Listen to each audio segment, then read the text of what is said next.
APCA LP, Petaluma, California.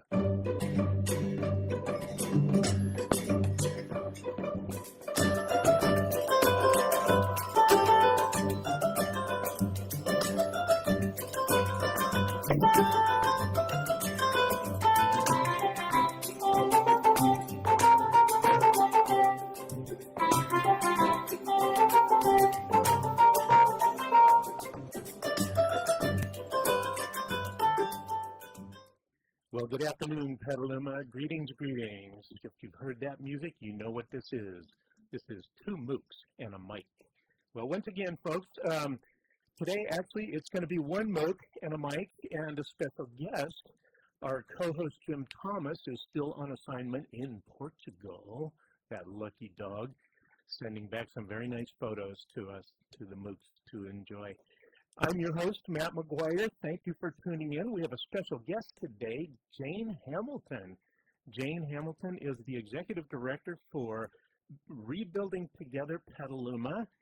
She's a former city council member, a two-term, 8-year council veteran, along with myself. We share many experiences, good, bad, and ugly, right, Jane? That's right. Yeah.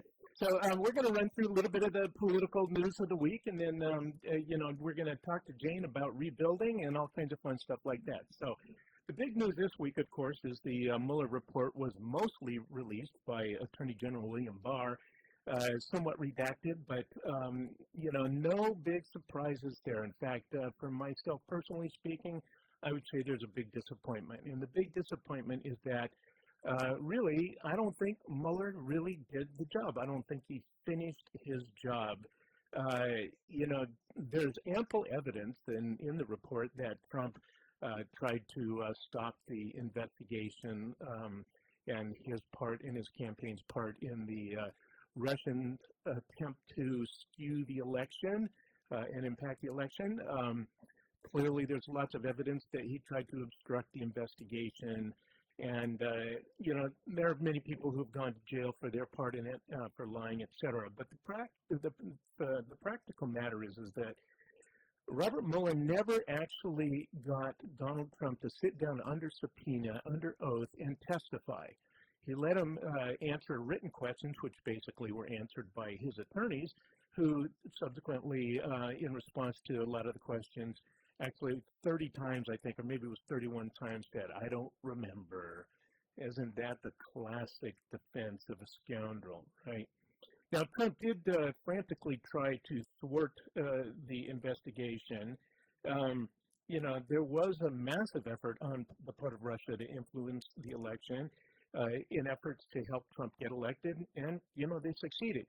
The Trump campaign certainly met with the Russians a number of times, but apparently I think Don Jr., the Mueller report indicated that he wasn't smart enough to actually conspire with the Russians, even though they were happy to take advantage and be the beneficiaries of these nefarious activities. The other big disappointment that on Mueller's part is that he did not subpoena any of the Trump immediate family, Don Jr., Eric, Jared Kushner, Ivanka.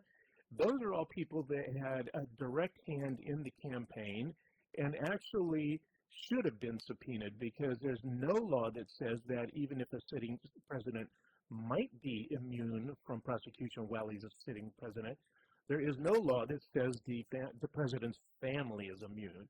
And man, these guys are dirty. It's just nasty. And Attorney General William Barr is still claiming that there was no obstruction by Trump. That's wrong. That's just an out-and-out lie. He can't say that. And the Mueller report clearly said they couldn't come to that conclusion. And the other thing that Mueller did here was he basically kicked the can down the road to Congress. Now, he's a special prosecutor. He could have brought charges. He didn't. It just makes you wonder if there had been somebody out there who was a little bit less staid. Would they have come up with some actual charges against Trump? Well, it looks like William Barr is Trump's own Roy Cohn, junkyard dog attorney who continues to shield him. Amongst the report's finding is that, the report says that the Trump actually is not shielded from obstruction laws. And when he heard that this was, the investigation was going to happen, that Mueller was hired, he basically said, "I'm screwed," in much more graphic language, and this is the end of my presidency. Too bad that hasn't turned out to be accurate to date. But, the report found that there was substantial evidence that James Comey, the head of the FBI, told the truth about Trump trying to fire him or trying to get him to go easy on the Michael Flynn investigation on Flynn's crimes. Of course, we know Flynn has been convicted of those crimes. The Trump campaign did try to get Hillary's private emails and encouraged Russia to get them and share them. The Mueller investigation did spawn 14 other investigations, 2 of which are still ongoing, and people don't know what exactly those 2 investigations are investigating. There's also 12 criminal cases that were referred to other prosecutors, and those are unknown. Who's being investigated or who's being prosecuted and for what crimes? So that's information that's still to come. So that's going to be interesting, and we're going to keep an eye on that. The Mueller team did conclude that Trump intended to obstruct the probe, basically in tweets that were supporting Manafort. They used that as evidence. So, really, it's going to be interesting to see how this proceeds. William Barr is acting as if he's not the Attorney General for the country. He's acting if he's Trump's private attorney. And, that's kind of blown minds in Washington, D.C. He did offer to let congressional committee heads and 1 staff member each look at the mostly unredacted version of the report. Basically, the Democrats said, no way, we want to see the whole thing, and we want to see the grand jury information as well. In fact, House Judiciary Committee head Jerry Nadler says, even in its incomplete form, the Mueller report outlines disturbing evidence that President Trump engaged in obstruction of justice. Well, the guy's a sleazebag, and the people around him are scumbags. And, that's been evidently, abundantly documented. But it's disappointing because it's not enough to really proceed with impeachment. There's plenty of grounds for impeachment, but with the Republican lapdogs in the Senate, there are not enough votes for an impeachment process to be successful. And in the case that has been seen when the Republicans went after Bill Clinton, that could backfire and actually, end up generating more support for Trump in the 2020 election. I find it amusing that that a number of staff and former staff in the White House are very nervous about the release of the report because so many of them have had to testify to Mueller and his team, and they're nervous about retribution for their testimony. So it's going to be, it's still going to be, the dirt is still going to be flying in Washington, D.C. This is not bringing anything to resolution, and it's too bad that Mueller didn't come through with a, more clear and more thorough investigation, right? So, and while that's going on, Trump is still facing multiple House committee subpoenas regarding things like, the security clearances that were given to Jared Kushner against the advice of everybody in the security establishment, or things like, meetings with foreign leaders or bank records, for instance, Deutsche Bank, and, lies on applications for, hundreds of millions of dollars in loans and things like that. Now, the White House is going to fight that. They're going to fight that tooth and nail. Of course, Trump does not go along with anything that has, makes him frown. And, of course, I've never seen the guy smile hardly, so he's frowning all the time. They could drag it out. And the risk there, folks, is that congressional subpoenas are only good for the 2-year term of a particular congressional session. Now, if they can drag it out past, the end of the congressional session, then those subpoenas would have to be reissued in the new Congress.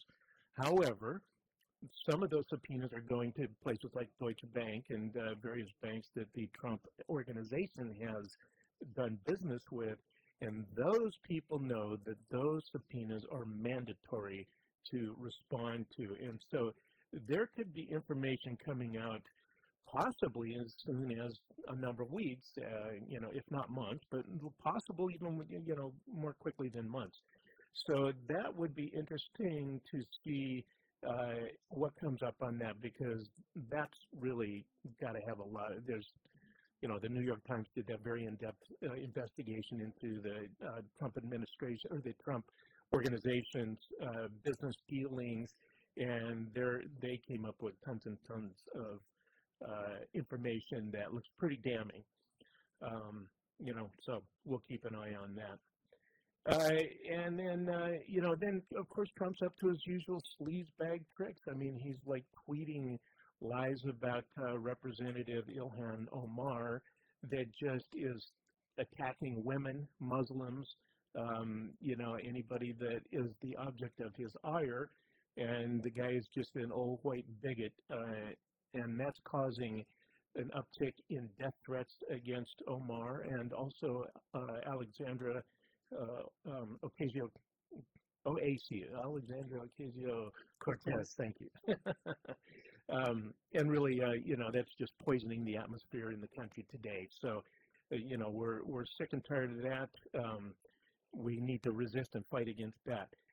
And quickly, a little bit of good news. The Ninth Circuit Court has unanimously upheld California's sanctuary laws, a real slap in the face to Trump. In fact, one of the judges is a George Bush appointee, and they said, hey, you may not like it, federal government, but these laws are legitimate, so we get to carry on that. Locally, Chris Corsi, former Santa Rosa mayor, is running against Supervisor Shirley Zane, and many people who have dealt with Shirley Zane are very happy to see that, and he may be a viable candidate to change that seat that represents mostly Santa Rosa. And then a couple little cultural issues. Beach Blanket Babylon is going to end its run after 45 years. At the end of this year, December 31st, they will have had 17,216 performances, starting in 1974 at the Savoy Tivoli in San Francisco. And wow, it's been, decades since I went, but we're going to try and go again before it's all said and done, because it's a very amusing production. And then one last irony, Carl's Jr. is selling hamburgers on the 20th of this month, 4/20, in honor of that date, that are going to be infused with CBD, cannabinoid, what is it, CBD, non-hallucinogenic chemical compound in marijuana in one location in Denver, so that's the America we're living in today. But let's turn our focus towards the home. Jane, welcome. Hey, thank you. Thanks for having me here. Yeah, glad to have you here. Terrific. Great. I got all dressed up. Ready to go. She looks great. She's in matching turquoise. Looks really good, and a really beautiful necklace. Yeah, I thought, why not? Just in case it's TV. The vibe goes through the air. Really? Yeah, good for you, Jane. Welcome, welcome. So, Jane, you are now the executive director of Rebuilding Together Petaluma. That's right, I am. Tell our listeners, what is Rebuilding? Oh, okay. Well, we repair homes for very low-income people, free of charge, and we do it all year round, but twice a year we have pretty big volunteer days where we may do 8 to 10 homes, sometimes 12. Wow. On the third Saturday in April and third Saturday in October. Okay, and how many people do you have showing up at those? 200 to 300. Wow, that's a lot. It's a lot. Yeah. It's interesting. Petaluma is such an engaged town and such a giving town that we often have to shut off the registration before the date that we say we're going to shut it off, and then we have to turn people away, which is really awful. You mean turn volunteers away? Yeah, turn Really? volunteers Yeah. away because you can't swamp. If you have 40 people at a project that really only needs 20. Yeah, they get in the way. Well, it's really annoying to the volunteers, and we don't want to waste people's time. Your office is just down the street from my house. Maybe you could send a couple extra down and help me with the yard work. No, you have to qualify.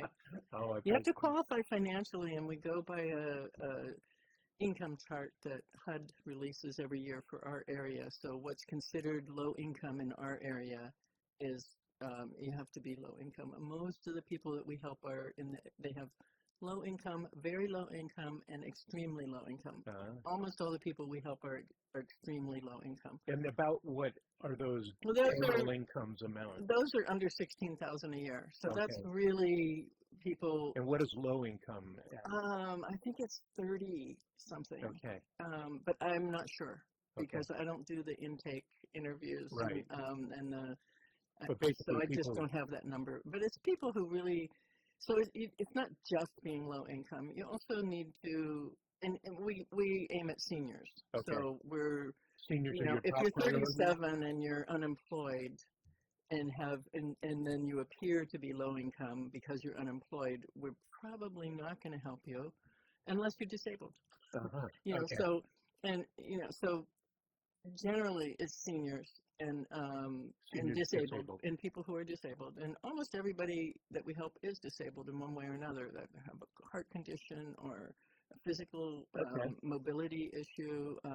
So we repair things for homeowners, not for landlords. We will fix things for landlords if their renter is disabled and needs to have a doorway widened or a ramp put in, and then we have to get an agreement with the landlord and a sign that we'll get our lift back if we put it in, or that I see. Whatever. But so basically, it's most directly to people who are directly in need of this. And we do a very serious vetting process with people to make sure that we're helping the people who really don't have any other resources. So if somebody says that they have 3 sons who are firefighters and live in the county, and they need their decks repaired, because it's unsafe. Well, no, we'll just say, can we call your sons and talk to them? Okay. And have you asked them? Well, no, they're busy. They have families. And they're like, well, we'd be happy to call them. And then a lot of times that just takes care of it, because they'll ask because one time we did call somebody who said, well, her son hated her. And I said, well, let me call because she wanted a roof repaired, replaced, which is really on a single family home, which is hugely expensive, know.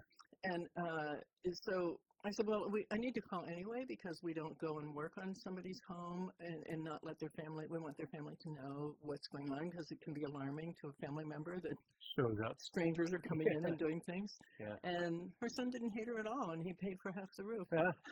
So, we always go that extra mile to make sure that the family is engaged, or if they're able to do it themselves, that they just maybe didn't know that this was needed. Well, so you just had, on the third Tuesday, you said? The third Saturday, usually, but we just had ours last weekend because the way Easter and the Butter and Eggs Day parade lined up, we don't want to get in the way of either one of those. So we had to do ours earlier this year. How did it go? It went really well. Houses did you work? We did 7 homes. We were going to do 8, but one member of a couple passed away, so that's going to be delayed until later. Okay. But we're doing 12 projects in the course of the month of April. Wow. But we did 7 on that day, and amazing things happened. It was really, really the best work day I think we've ever had. Really? It was very positive, and it's, you get volunteers. Some of them are highly skilled. Some are great people who just want to get in there and help. Yeah. You have to build the teams and distribute the volunteers skill levels so that you have the plumbers that you need on that job, the electricians that you need on that job, the carpenter. Do we have enough carpenters here? Do we have enough? Do we need a contractor there? Yes, we need a contractor there. Yeah. And then you have to have a project manager, somebody who will take responsibility for the whole project and order the materials, and that's a big job. I bet. And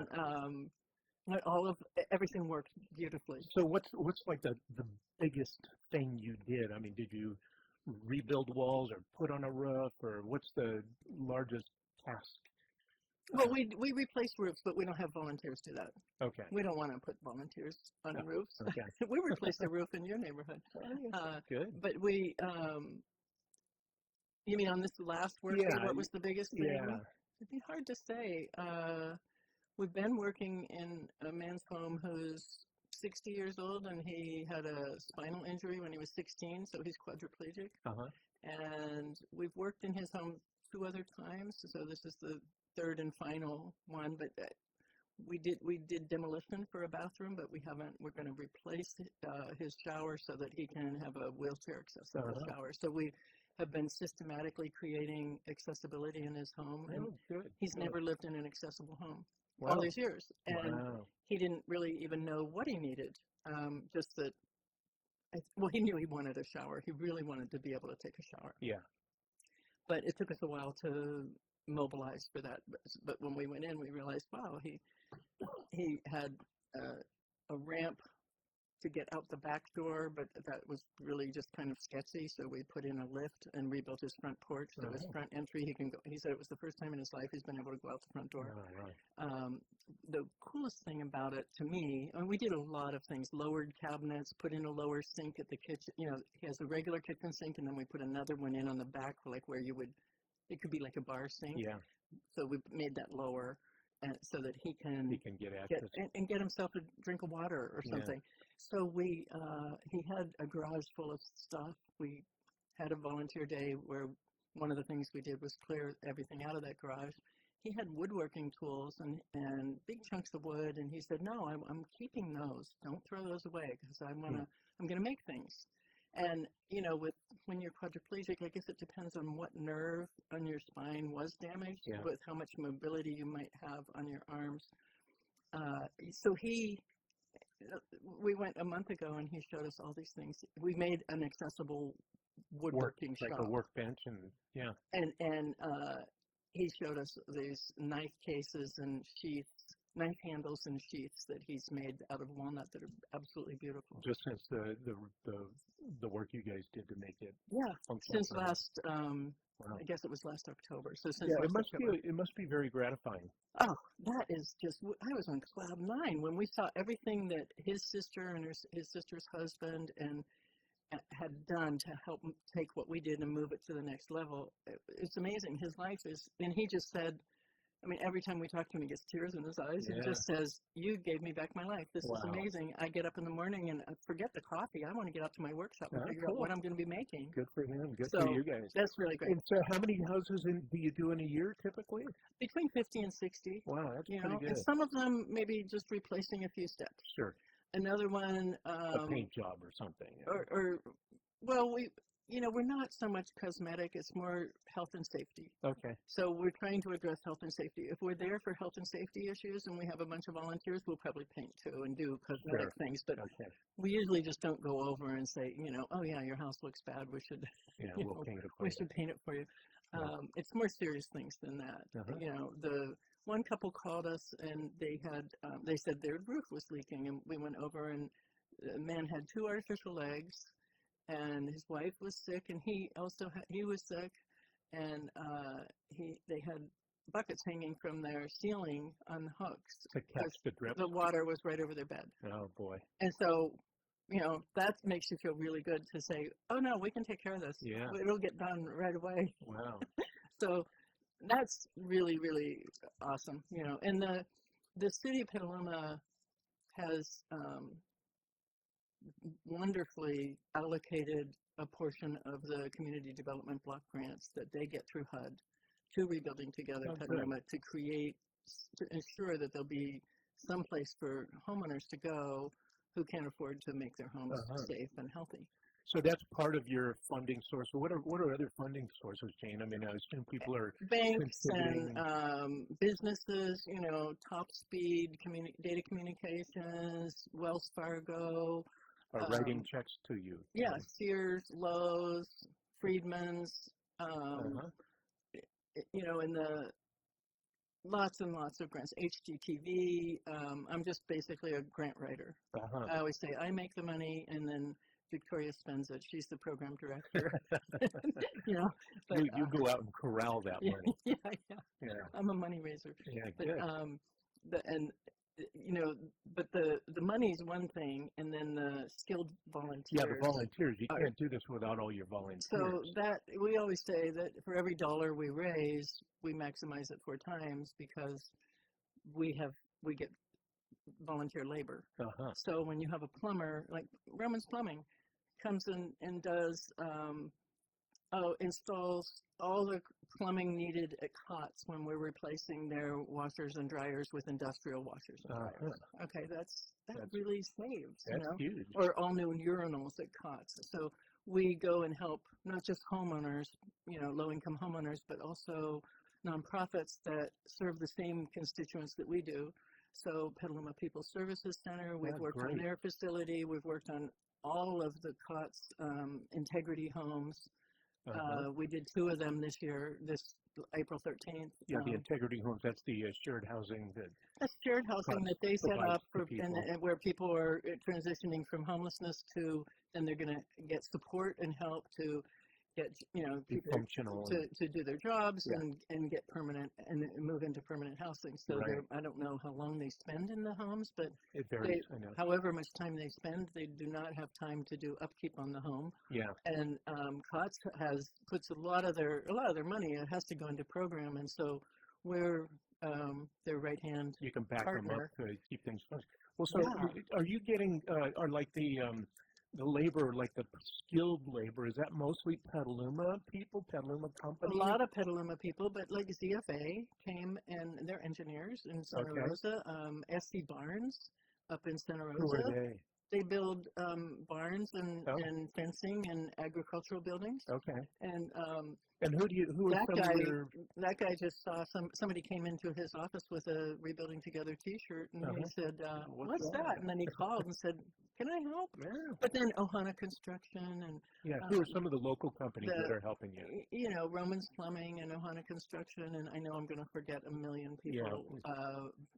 But so you've got like contractors. Doug Sanders Painting and O'Brien Painting.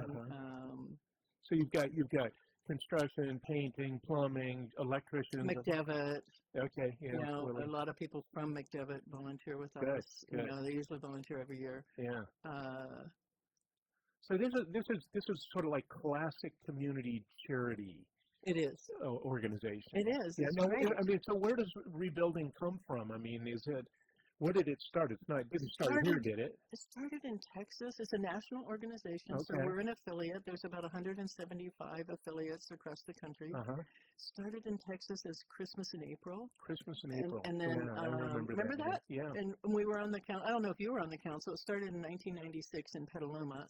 And, I was on the council then. Okay, so we provided the seed money, and Bonnie Gabler and good old Bonnie. Bonnie was for our listeners, Bonnie was our housing director here, who was just masterful at taking funds from partly the redevelopment district and keeping Petaluma in the forefront of providing, the highest per capita affordable housing for low-income people in the state. And anywhere you went in the region to attend a forum on housing, Bonnie Gabler and Petaluma were given the top highest honors because of the program that we had. Yeah. So Bonnie's on our board of directors. Yeah. Oh, well, say hi and so for the me. day she retired, She joined you on the board? I walked into her office and said, "Do I have to get down on my knees or what? Can I get you on our board?" And she said, "I'd love to be on that board." Perfect. So she was a founding board member for That's Rebuilding good. Together, and now she's she's really great. She's our the secretary on our board. Yeah, great. Yeah.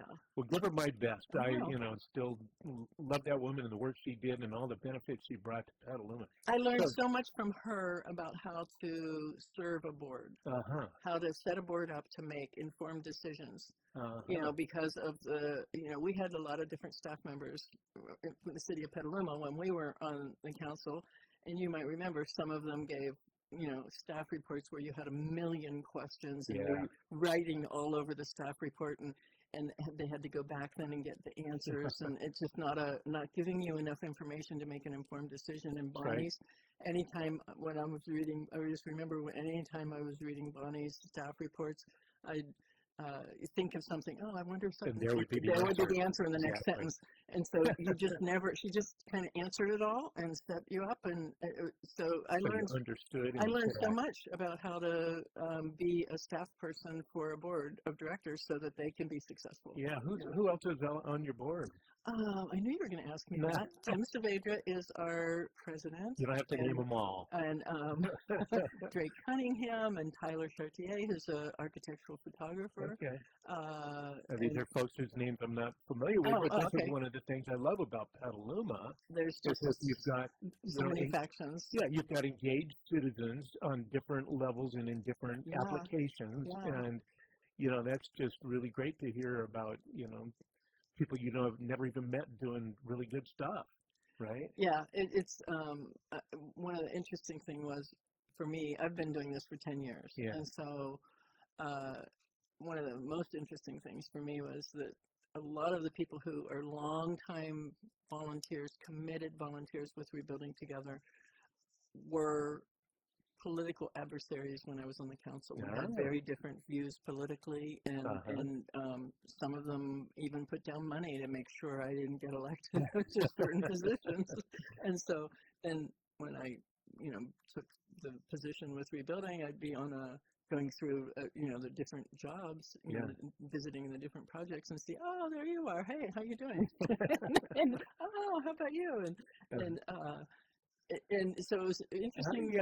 How has that worked out? I mean, so have people? Beautifully. Yeah. Yeah, really great. For me, first of all, when I was on the council, you sit at these public hearings and people can be so ugly and negative and just come up and say, I know how you're all pocketing this money. Yeah. And I was a single parent and on really low income Yeah. and just really being insulted by those kinds of comments and feeling like, wow, it's just such negativity. Your every action is impugned as some nefarious and motivation. such hostility. And sometimes I would think, God, I could be working for, I'm just spending my life force doing this. And I could be working for a nice nonprofit. I was always thinking maybe hospice, helping these same people who are talking to me die. No, just kidding. You always have had a wicked sense of humor. Being kind. No, but seriously, You gotta laugh. But I was always thinking that way, and then and now I am working for a nice nonprofit, and people are so positive, and I'm just I feel like I'm the facilitator of generosity. There's a stream of generosity, people who just want to give, they want to do something to make somebody's life better, somebody they don't even know, and then we put it together so that they can do that. They can give money, or they can give skills, or they can just show up and clean and landscape, So it's very, very uplifting to see the end result of how people's lives are affected. Somebody who has been disabled or maybe sick for a long time and has not been able to take care and is living in a degraded environment. When a group of people come and change their life completely and clean it up and take care of a host of problems, maybe 13 things on a list are completely repaired or changed. They're so blown away, but not just at the physical, but the emotional impact of having strangers come and just love you in such a impactul way changes their outlook. They feel like, such a tangible, demonstrable way too. Right. I'm not all by myself in this world. That's a pretty profound thing. So I love that part of it. That's the last one on the list, but the best one. But so the people who had been political adversaries, where it's, I got to see that, they do have another side to them. This isn't just a horrible person. This is actually, people are so multifaceted. They might act one way in front of the city council and then completely differently. And then they can't even do enough for somebody who's in need. So that is a good thing for me to see. That's great. We won't ask you to name names on that, but no, I'm not going to name names because now we're all friends. Exactly. And this is a better way to. It's a higher level of relating, right? It's true that the city council often brings out the worst Oh my in gosh. people. And it may be the physical setting and the perceived powers and all that stuff. I mean, I know. You remember when I first got on the city council, I was calling Madam Mayor Patty because I Oh, didn't want people to feel like, yeah. oh, we're so officious up here. And of course, the crap That rained didn't down go on over me. so well, right? It was naive on my part, but I'm still, Well, we were young. the impulse was good. Yeah, I really wanted to change the physical structure of the council chambers Yeah, but because, now they have even more walls in between. well, just that they have, that you're talking up Yep. to people who are above you. Raised It's kind of like dais. church, and it has the railings like Yeah. church. It makes you want to genuflect, and it's just, and you have your back to a crowd where half of them may hate what you're saying. Yeah. And that's very uncomfortable. It's very As a unnerving. speaker, as a Yeah, public yeah. speaker. When Yeah. you get up to address the council, you have your back to the. To the Say audience. it's a public hearing, and half of the people there disagree with what what you're saying. Yeah. And, it's Yeah. very The uncomfortable. hairs on the back of your neck. They need to stand up. change it. Yeah, well, I mean, unfortunately, after we left, 9/11 and all that stuff, they added another wall, and there's more security, and everybody's more I security. haven't seen conscious. another wall. What are you talking Oh, I about? think they added another short wall, but it didn't used to be Oh. there. But anyway, but that's true. I mean, the whole setup. I had the same reaction, and Yeah. felt that I had the same desire to make it more open like that. Well, Jane, how did you end up as the executive director at Rebuilding Together? I worked at the Bay Institute. Down in Tiburon, the one on the waterfront? Well, they had moved to, they were at Hamilton Air Force Base. Oh, okay. And Or, Bay yeah, Institute.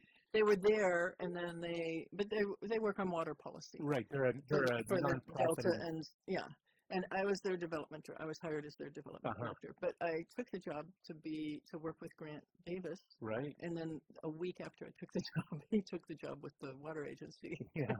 Grant Davis started out as Lynn Woolsey's aide in Washington. Oh, that's right. I forgot about that. Yeah, Grant's done a lot of good work. But He's a really good guy. Yeah.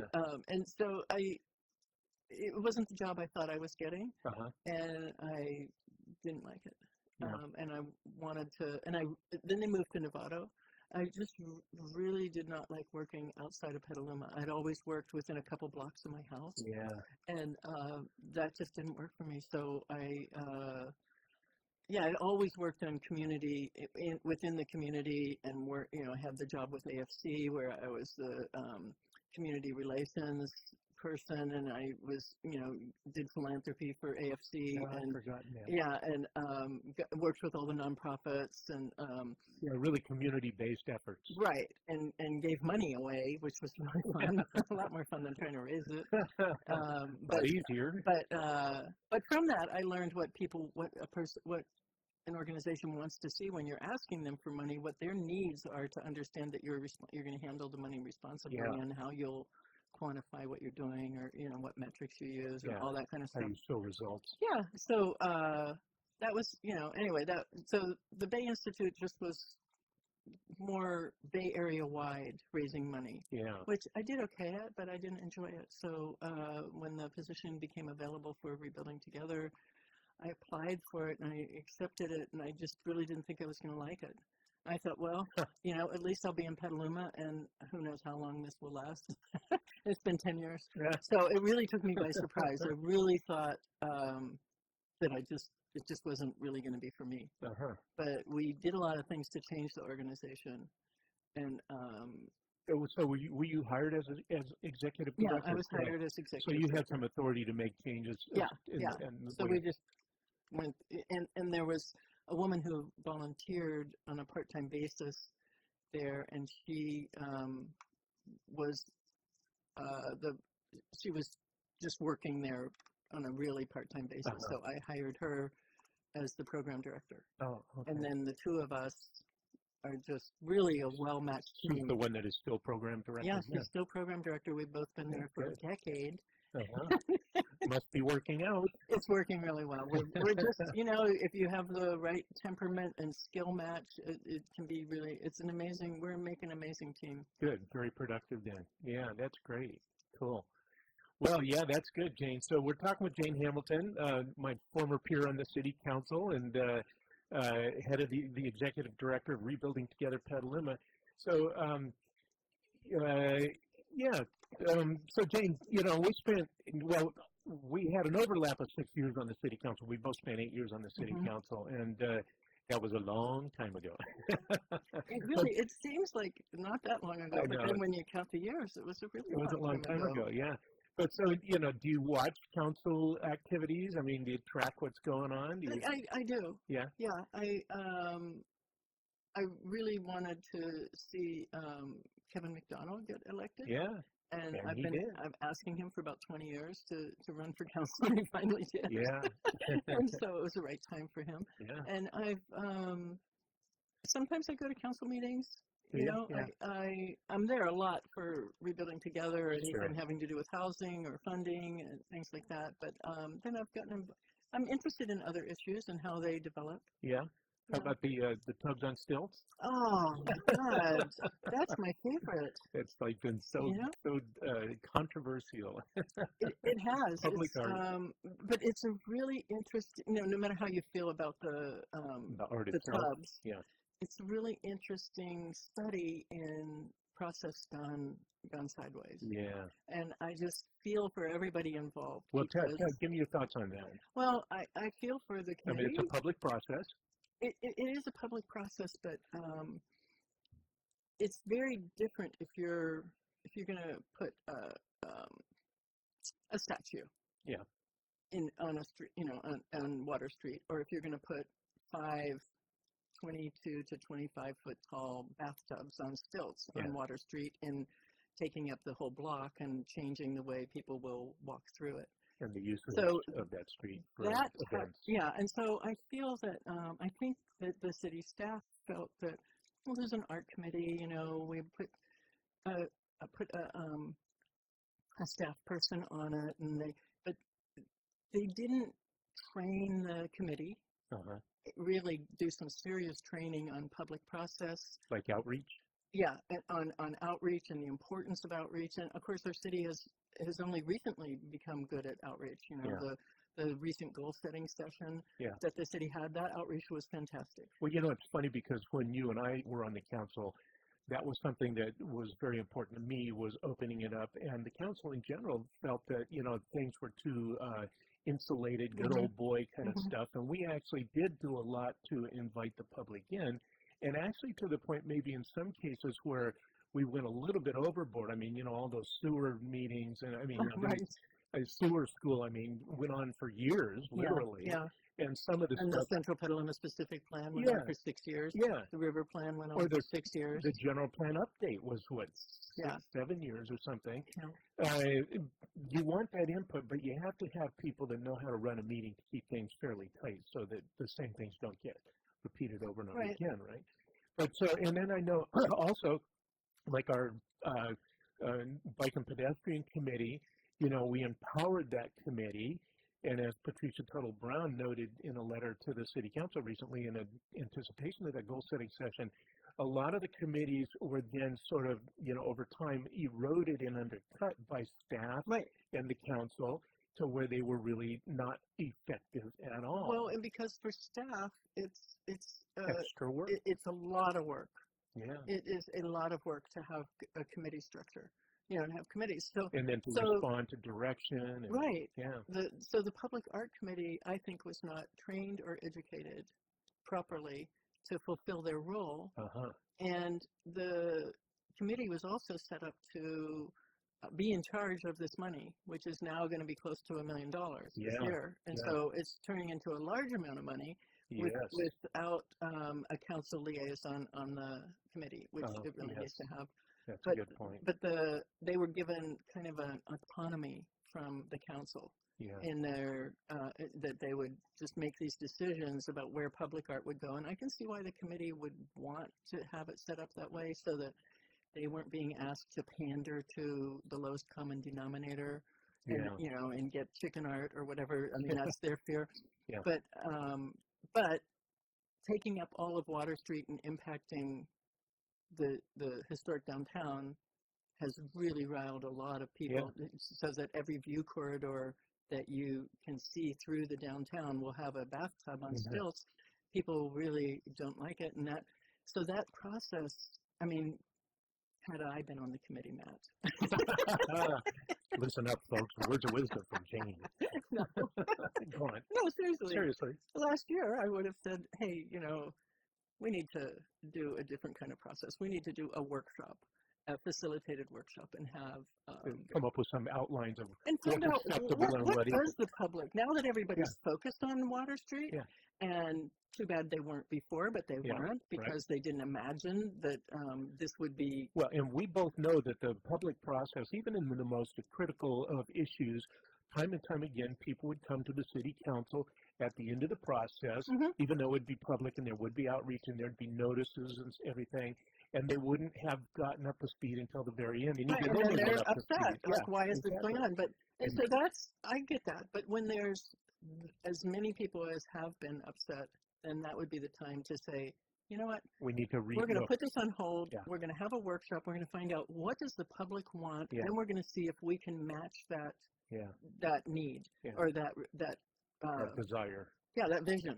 Yeah. Create a vision with the public and then see if we could match it with public art. Well, I am hoping that, let's see, is it still subject to one more review by the city council?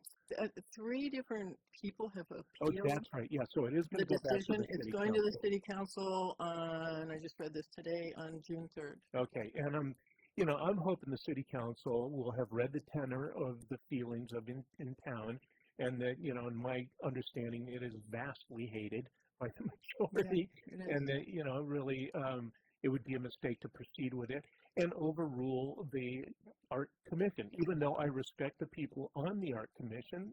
I know a number of them and like them immensely, but really agree that, when you get that level of response, then you have to, give it some credit.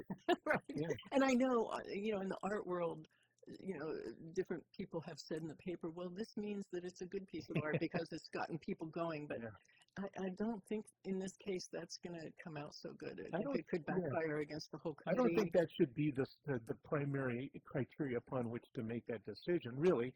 I mean, my take has always been like, okay, art is in the eye of the beholder. It is very subjective. But public art, the public should be able to weigh in on a proposed piece of art. And ultimately, it's going to succeed if it stands the test of time.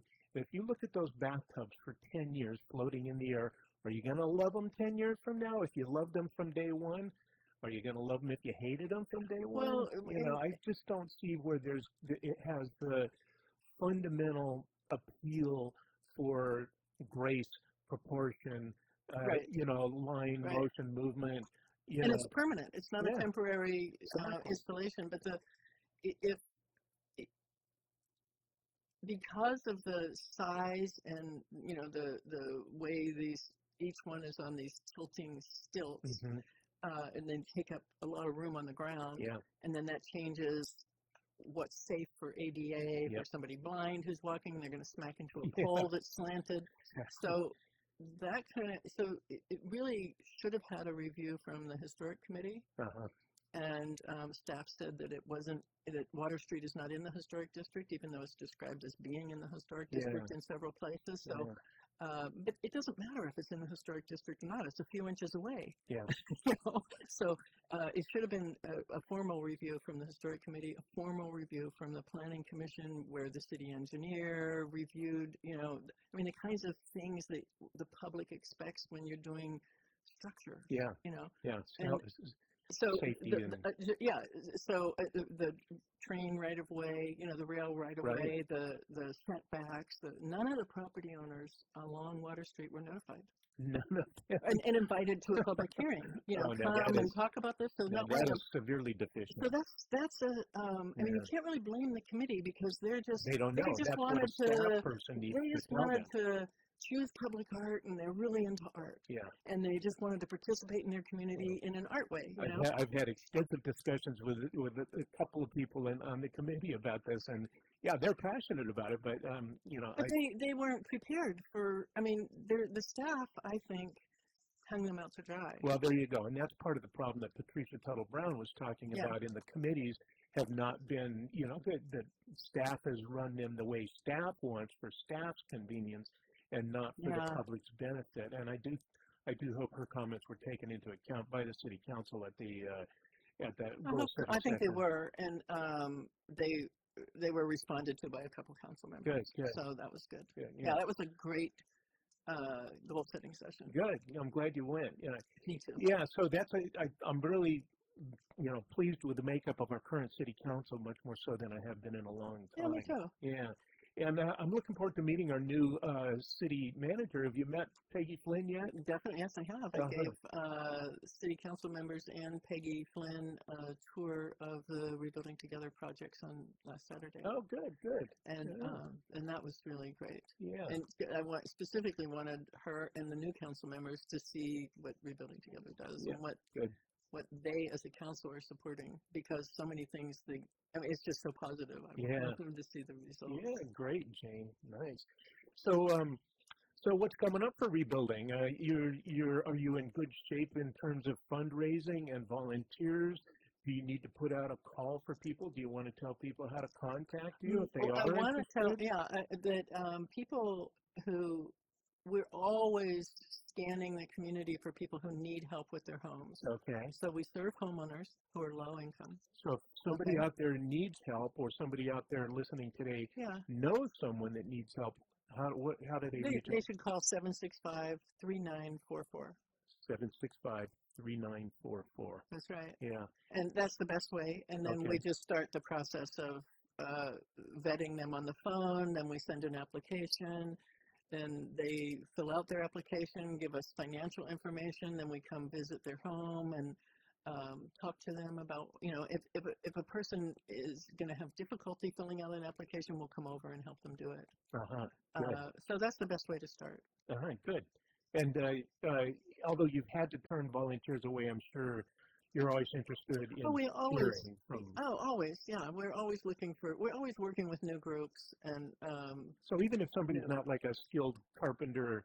oh no, they I mean, can- there's a ton of things to do. We're usually cleaning, organizing. We use professional home organizers, which really really? really transforms a person's life. I want one. I don't know about you, but the landscaping, painting. There's a lot of things that people can do without being highly skilled. Okay. They can register volunteers in the morning and deliver lunches and things like that. Oh yeah, good. So Boy, pretty neat, Jane. Yeah, nice. nice segue from the council and the community. It's great community work, and I get paid to do it, so I love it. Yeah, good for you. Well, so how long are you going to keep at it? I mean. Well, that's a really interesting question. We have to then talk about retirement, and we best not talk about that right now. I'm going to do it for several more years. You're feeling good at it. You can, and you're vital and energetic. If I won the lottery tomorrow, Yeah. then and then I would immediately find the perfect person to replace me. Because Yeah. Well, that's an interesting thought, because of course, a lot of, you look at organizations like COTS, Committee on the Shelter List, started by John Records, and then Mike Johnson took over for him, and I don't know the new. Chuck Fernandez is awesome. Is he a good fit for Oh that? my God, he's such a perfect fit, and he's put together an amazing team, and they're just fantastic partners with Rebuilding Together. We feel that it's the most productive relationship we've ever had with COTS. Oh, really? Yeah. Oh, that's nice. He's to made hear. some wonderful changes at COTS, and they have a really challenging job. Oh, hell yeah. Now, Chuck's been there how long? Is it been a year or something? No, I don't think so. Just maybe not even 6 months. And was he, had he worked for COTS before? No, he worked for Catholic Charities up in Santa Rosa. Oh, okay. And we're just so lucky to have him, I think. Yeah. Yeah. He's got good managerial skills. Yeah. And Yeah. Well, COTS is a big organization, with the Mary Isaac shelter, and then the transitional housing and all those things. I mean, they've The got emergency family shelter over on South Petaluma Boulevard. No, they're great. Yeah, that's been a great outfit, and I know our city council has supported them, and I think the city council subsequently have been pretty strong supporters as well. Yeah. Although they're, through the downturn in the Lots of economy. redevelopment. We've lost. Oh yeah. Cots lost a lot of money, and everybody did. And the Everybody did. downturn in the economy just because the budget for the city was so much Mhm. tighter. That's right. Yeah, for folks that don't know, redevelopment actually had to dedicate. So redevelopment districts were formed where the local government agency, the city council, then could capture part of the property taxes for that area that's delineated. And some of that, I think 20% was mandated to be spent on Housing. affordable housing. Yeah. And now And homelessness or anything relating to housing. And so that really helped Petaluma. And then when Jerry Brown eliminated those to help That was a shock. the financial condition of the state, then that really hit a lot of communities very hard. And now Petaluma is not kept up with its necessary number of development of affordable and low-income housing units. And that's really a shame because we were doing so well, before 2008 and that. Yeah. So I know there's some discussion in Sacramento about reestablishing something like redevelopment districts. Would rebuilding be lobbying Sacramento legislators or when something comes along that looks like it's going to that it's when a proposal is put together, we'll definitely be in favor of that. Okay. I think Do you do any kind of like political outreach to our representatives in the area? Yeah, we do. Especially To around housing. Yeah, we do. yeah, good. Yeah. Only around housing, really. Sure. Well, that makes sense. So, yeah. Yeah, good, Jane. Well, we're talking to Jane Hamilton, former city council person and present executive director of Rebuilding President. I like that. Rebuilding Together Petaluma president. Yeah. So, Jane, anything? We're getting towards the top of the hour. Anything you want to add about? People who they think need help with their homes should call us at 765-3944, or if they want to sign up to volunteer, go to rtpetaluma.org. rtpetaluma.org. Okay, good. Well, folks, this has been a nice interview with an old friend and ally, Jane. Thank you for coming in and sharing the information. Yeah, it's been a real delight. So, we'll do this again sometime. Okay. And in the meantime, folks, this has been 2 Mooks and a mic. We're down to 1 Mook. Hope you enjoyed the show. We'll be back next week. And thanks for listening.